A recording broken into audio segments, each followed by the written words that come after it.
জোরে। জাফর সাকিব ভাইয়ের নামাজ 4 তাকবীর শহীদ আদায় করেছি। আল্লাহু আকবার।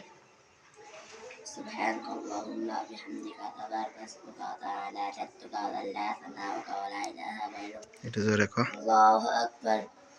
اللهم صل على محمد وعلى آل محمد كما صليت على إبراهيم وعلى آل إبراهيم إنك حميد مجيد.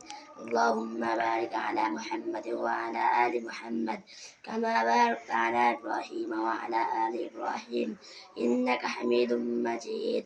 الله أكبر. اللهم اغفر لحينا وميتنا وشاهدنا وغائبنا وصغيرنا وكبيرنا وذكرنا وأنثانا. اللهم من أحييته منا فأحيه على الإسلام ومن توفيته منا توفه على الإيمان. الله أكبر. السلام عليكم ورحمة الله. السلام عليكم ورحمة الله.